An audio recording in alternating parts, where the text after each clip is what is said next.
Hi friends, అస్సలం వాలేకుమ్. Welcome back to Abdul Kumar సోనండి. ఎలా ఉన్నారు ఫ్రెండ్స్? బాగున్నారా? మీరు అందరూ బాగుండాలండి, అందులో మేము కూడా ఉండాలని చెప్పి నేనైతే మనస్ఫూర్తిగా కోరుకున్నాను ఫ్రెండ్స్. ఇవాళ మన వీడియో వచ్చేసి డైలీ రొటీన్.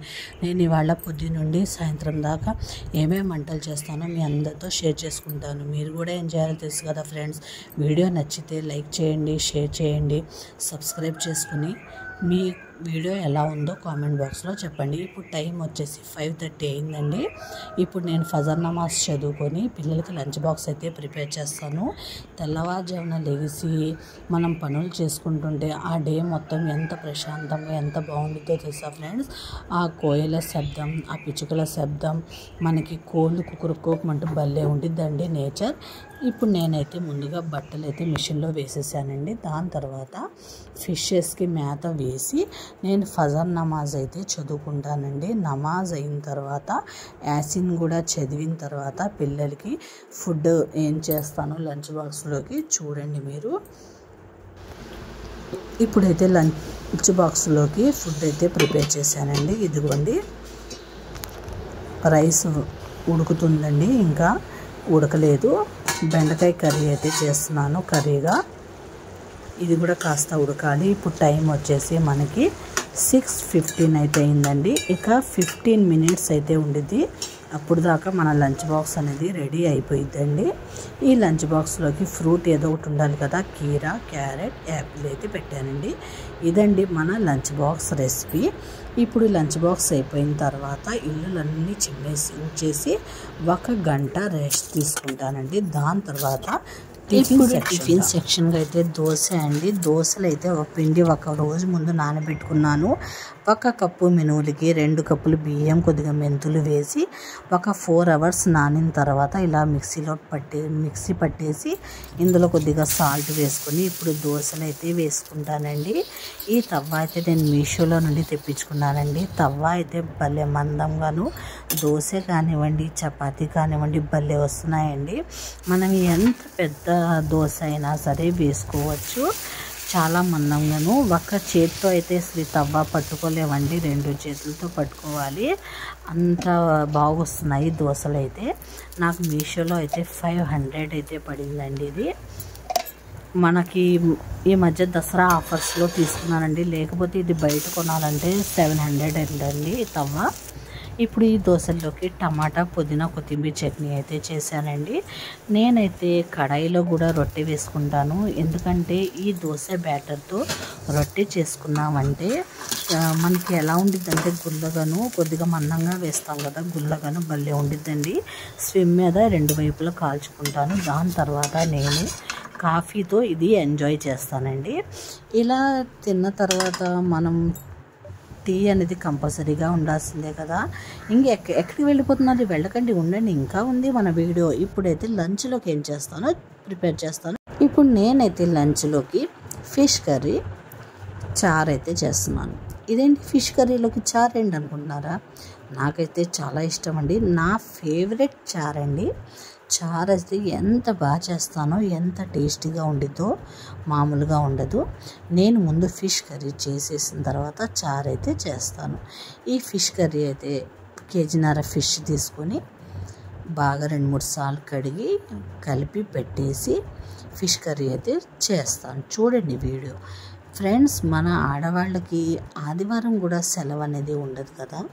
ఎందుకంటే మగవాళ్ళకి ఆదివారం అయినా సెలవు ఉండిద్ది, వాళ్ళకి రెస్ట్ తీసుకుంటారు. మన ఆడవాళ్ళకి పొద్దున్న లెగిసిన కానుండి సాయంత్రం దాకా ఏదో ఒక పని చేసుకుంటూనే ఉంటారు. ఆదివారం అయినా సెలవు ఉండిద్దా అంటే అది కూడా లేదు. ఆదివారం రోజు భర్త ఇంట్లో ఉంటారు, పిల్లలు ఇంట్లో ఉంటారు. వాళ్ళకి ఏమేమి నచ్చుతాయో అవి చేసి పెట్టాలి అని చెప్పి ఆడవాళ్ళు ఎంత ఇదిగా ఆలోచించి చేస్తారో అంత టేస్టీగా అయితే చేస్తారండి. మన ఆడవాళ్ళందరికీ హ్యాండ్స్ ఆఫ్ ఫ్రెండ్స్. అసలు ఆడ పుట్టుకగా పుట్టడమే చాలా గ్రేట్ అండి, చాలా గొప్ప. ఎందుకంటే మన చేతి వంట మనం ఎంతమందికి రుచి చూపిస్తామంటే, మనం చేసింది తిని టేస్టీగా ఉంది అంటే మనకి అసలు ఆ అనుభూతే వేరు ఫ్రెండ్స్. మనం ఎంత పని చేసినా బాగుంది అని ఒక్క మాట చెప్పంగానే మనం ఎంతగా అల్లాడిపోతామో కదా. అసలు ఎక్కడో శిఖరాల మీద ఎక్కేసినట్టు అనిపించింది కదా. మీకు కూడా అలాగే అనిపించిద్దా? ఆడవాళ్ళందరికీ హ్యాండ్స్ ఆఫ్ ఫ్రెండ్స్. ఇప్పుడైతే ఫిష్ కర్రీ అయితే అవుతుంది. మనం ఇలా మాటలు చెప్పుకుంటూ కర్రీస్ అయితే ఇవాళ ప్రిపేర్ చేస్తాను. ఇంకేంటి ఫ్రెండ్స్, ఇప్పుడైతే నేనైతే ఇలా కచ్చాపచ్చగా కాస్త మిక్సీ పట్టేసి చేస్తే గ్రేవీ వచ్చి మనకి ఫిష్ కర్రీ చాలా బాగుండిద్దండి, చాలా రుచిగా అయితే ఉండిద్ది. ఇప్పుడు ఇది కాస్త ఇలా ఫ్రై అయిన తర్వాత మనం ఇందాక కలిపి పెట్టేసాం కదా ఫిష్ ముక్కల్ని ఇందులో వేసేయడమే. మనం ఎప్పుడైనా సరే ఇలా వెడల్పాటి గిన్నెలో ఫిష్ కర్రీ చేసుకున్నామంటే చాలా బాగుండిద్దండి. ముక్కకి ముక్క తగలకుండా చెదరకుండా ఎంత బాగా వచ్చిందంటే ఎప్పుడైనా సరే ఫిష్ కర్రీ అనేది వెడల్పాటి గిన్నెలోనే చేసుకోవాలి. ఇప్పుడు ఇలా ఫ్రై అయిన తర్వాత ఇప్పుడు మనం ఇందాక ఫిష్ పీసెస్ని ఇలా మ్యారినేట్ చేసి పెట్టేసామంటే ఉప్పు కారం పసుపు మొత్తం పట్టి దీనికి ఫిష్కి టేస్టీగా ఉండిద్దండి, చాలా బాగుండిద్ది. ఫిష్ కర్రీ అయితే ఇలా చేసుకోండి. ఎంత వంట రాని వాళ్ళైనా సరే ఇట్టే చేసేయచ్చండి, ఈజీ పద్ధతిలో. ఫిష్ కర్రీ టేస్ట్ చాలా బాగుండిద్దండోయ్. కర్రీ ఇలా కనపడుతుంది అని అనుకోబాకండి, అసలు తిన్నారంటే అసలు వదలరండోయ్. ఇది ఉడుకుతుంటే ఈ వాసన పక్కన ఇళ్లలో వెళ్ళి ఏం వండేస్తున్నారా అని వాసన గుమాయింపు మామూలుగా ఉండదు. ఫిష్ కర్రీ వాళ్ళకు కూడా కడుపు నిండిపోయిద్దండి, అంత టేస్ట్ అయితే ఉండిద్ది. మరి నిజంగా ఒక్కసారి ఇలా ట్రై చేసి చూడండి, మీరే అంటారు నాకు చాలా బాగా కుదిరింది అని చెప్పి కామెంట్ చేస్తారు మీరే. ఒకసారి ట్రై చేయండి. కారం అయితే కొద్దిగా ఎక్కువే వేసుకోవాలండి. దాని తర్వాత ఇంకేముంది అని చెప్పాను కదా, ఫిష్ కర్రీలోకి చారు చేస్తున్నానని చెప్పి. గోంగూర అయితే బాగుండిద్ది, చారు ఏం బాగుండిద్ది అంటారా? లేదండి, నాకైతే చారు ఫేవరెట్.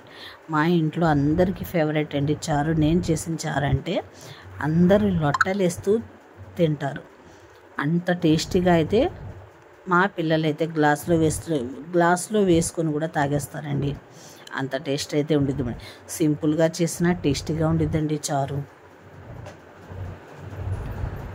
ఇవాళ నేనైతే లంచ్లోకి ఈ రెండైతే ప్రిపేర్ చేసి మేము తిని ఎంత బాగా ఎంజాయ్ చేసామో నేను మాటల్లో చెప్పలేను ఫ్రెండ్స్. కొత్తిమీర వేస్తేనే చారుకి టేస్ట్ అండి. నేను ఎటువంటి మసాలాలు కూడా వేయలేదు, చూసారు కదా మీరు.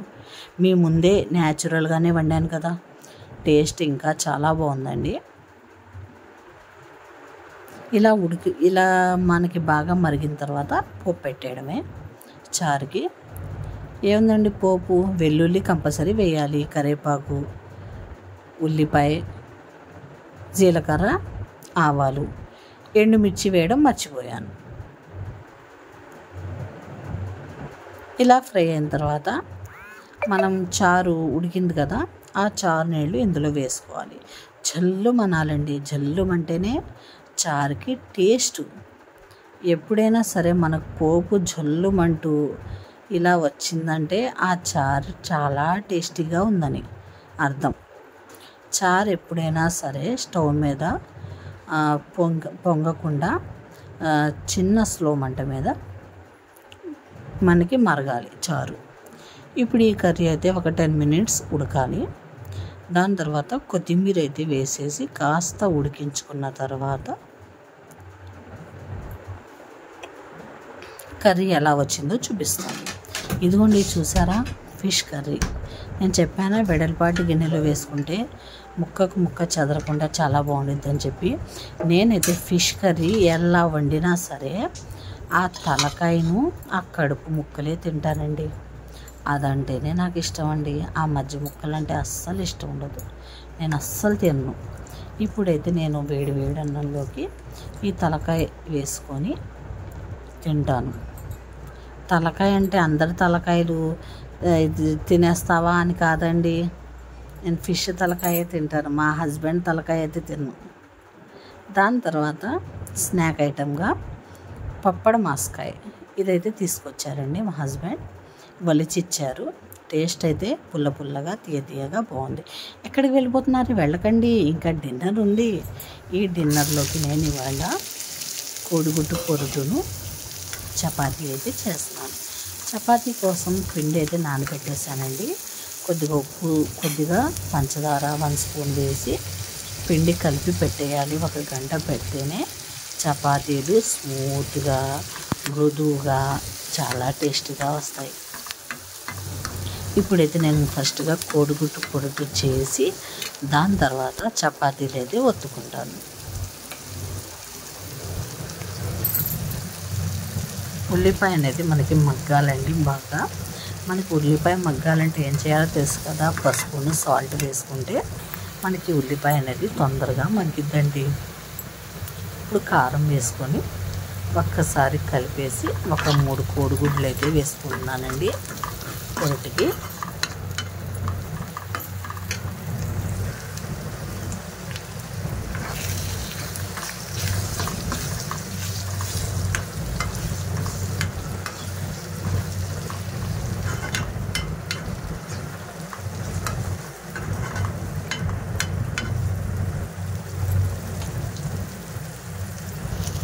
ఇప్పుడు కోడిగుడ్డు పొరటు అయితే అయిపోయింది కదా, ఒక గిన్నెలో తీసేసి మనం చపాతీ ఒత్తుకోవడమే. డిన్నర్కి అయితే మనం లైట్గా ఇలా తింటే చాలా బాగుండిద్దండి. కానీ ఒకటి ఫ్రెండ్స్, నేనైతే చపాతీలు తిన్న ఫ్రెండ్స్, ఎందుకంటే నాకు రైస్ తింటేనే కడుపు నిండినట్టు ఉండిద్దండి. కొద్దిగా తిన్నా సరే నేను రైసే తింటాను. ఇవన్నీ మా హస్బెండ్కి, మా పిల్లలకే చేసి పెడతానండి.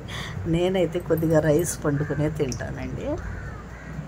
మా హస్బెండ్ అయితే సాయంత్రం టిఫినే చేస్తారు. వేడివేడిగా అదిను అప్పటికప్పుడే చేసి పెట్టాలండి. తవ్వ మీద నుండి చపాతీ తీసుకెళ్ళి వాళ్ళకి ప్లేట్లో వేయాలి.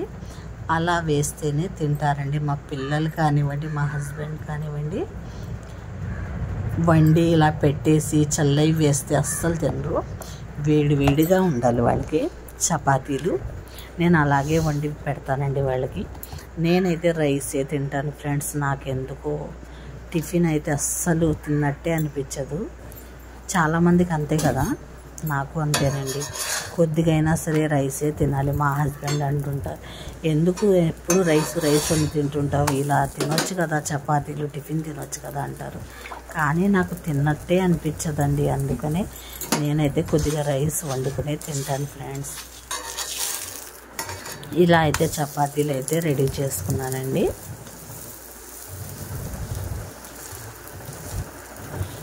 రెండు వైపులా కాల్చుకున్న తర్వాత మనం ఆయిల్ వేసుకుని కాల్చుకుంటే, నేను చెప్పాను కదా ఈ తవ్వ మీద రొట్టెలు కానివ్వండి, చపాతీలు కానివ్వండి చాలా బాగా వస్తాయని చెప్పి, దోశలు కానివ్వండి.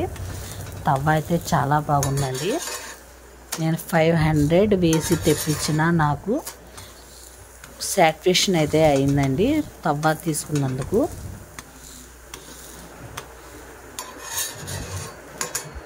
ఇదండి చపాతీ అయితే అయిపోయింది. ఇప్పుడైతే ప్లేట్లో సర్వ్ చేసుకుని ఎలా ఉందో చెప్తాను. ఇదండి నా డైలీ రొటీన్ బ్లాగ్. మీకు నచ్చిందని అనుకుంటున్నాను. నచ్చితే ఏం చేయాలో తెలుసు కదా ఫ్రెండ్స్.